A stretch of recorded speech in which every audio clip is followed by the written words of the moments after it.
The traveling musicians. An honest farmer had once an ass that had been a faithful servant to him a great many years, but was now growing old and every day more and more unfit for work. His master therefore was tired of keeping him and began to think of putting an end to him. But the ass, who saw that some mischief was in the wind, took himself slyly off, and began his journey towards the great city, for there, thought he, I may turn musician. After he had traveled a little way, he spied a dog lying by the roadside and panting as if he were tired. "What makes you pant so, my friend?" said the ass. "Alas," said the dog, "my master was going to knock me on the head, because I am old and weak, and can no longer make myself useful to him in hunting, so I ran away. But what can I do to earn my livelihood?" "Hark ye," said the ass, "I am going to the great city to turn musician. Suppose you go with me, and try what you can do in the same way." The dog said he was willing, and they jogged on together. They had not gone far before they saw a cat sitting in the middle of the road and making a most rueful face. "Pray, my good lady," said the ass, "what's the matter with you? You look quite out of spirits." "Ah, me," said the cat, "how can one be in good spirits when one's life is in danger?" "Because I am beginning to grow old, and had rather lie at my ease by the fire than run about the house after the mice. My mistress laid hold of me, and was going to drown me, and though I have been lucky enough to get away from her, I do not know what I am to live upon." "Oh," said the ass, "by all means go with us to the great city. You are a good night singer, and may make your fortune as a musician." The cat was pleased with the thought, and joined the party. Soon afterwards, as they were passing by a farmyard, they saw a cock perched upon a gate, and screaming out with all his might and main. "Bravo," said the ass, "upon my word, you make a famous noise. Pray, what is all this about?" "Why," said the cock, "I was just now saying that we should have fine weather for our washing day, and yet my mistress and the cook don't thank me for my pains, but threaten to cut off my head tomorrow, and make broth of me for the guests that are coming on Sunday." "Heaven forbid," said the ass. "Come with us, Master Chanticleer. It will be better, at any rate, than staying here to have your head cut off. Besides, who knows?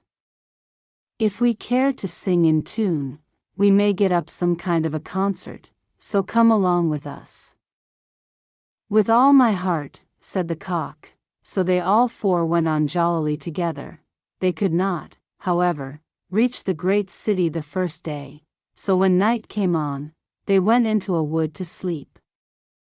The ass and the dog laid themselves down under a great tree, and the cat climbed up into the branches, while the cock, thinking that the higher he sat the safer he should be, flew up to the very top of the tree, and then, according to his custom, before he went to sleep, looked out on all sides of him to see that everything was well.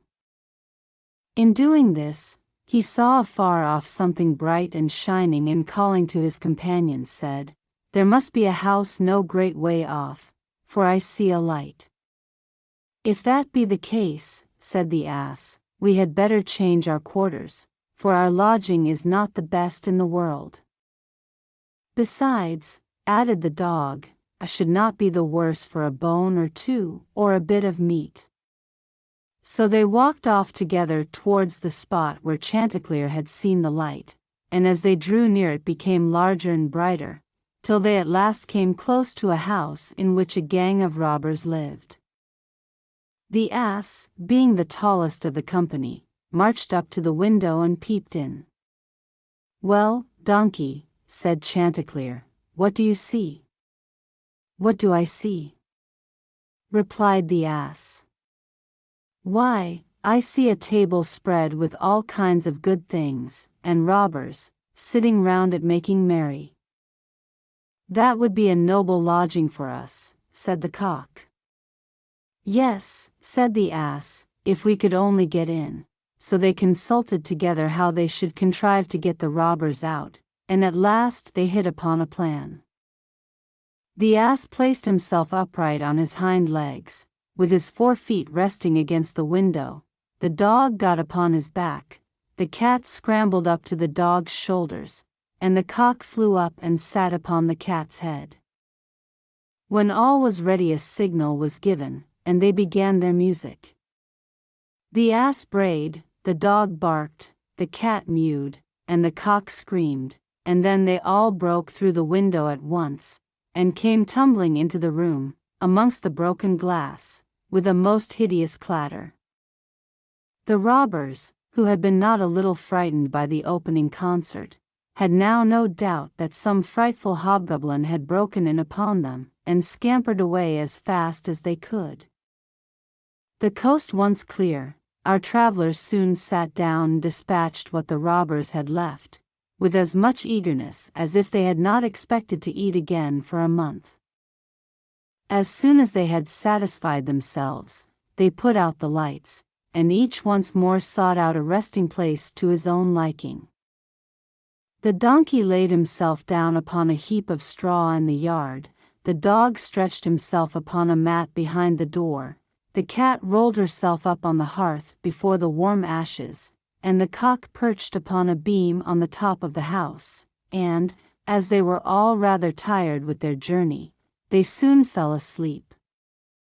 But about midnight, when the robbers saw from afar that the lights were out and that all seemed quiet, they began to think that they had been in too great a hurry to run away, and one of them, who was bolder than the rest, went to see what was going on. Finding everything still, he marched into the kitchen, and groped about till he found a match in order to light a candle, and then, spying the glittering fiery eyes of the cat, he mistook them for live coals, and held the match to them to light it. But the cat, not understanding this joke, sprang at his face, and spat, and scratched at him. This frightened him dreadfully, and away he ran to the back door, but there the dog jumped up and bit him in the leg, and as he was crossing over the yard the ass kicked him. And the cock, who had been awakened by the noise, crowed with all his might. At this the robber ran back as fast as he could to his comrades, and told the captain how a horrid witch had got into the house, and had spat at him and scratched his face with her long bony fingers. How a man with a knife in his hand had hidden himself behind the door, and stabbed him in the leg, how a black monster stood in the yard and struck him with a club, and how the devil had sat upon the top of the house and cried out, "Throw the rascal up here." After this the robbers never dared to go back to the house, but the musicians were so pleased with their quarters that they took up their abode there, and there they are, I dare say, at this very day. Thank you for watch. Please don't forget to subscribe my channel for more interesting and beautiful stories and share our content with your friends.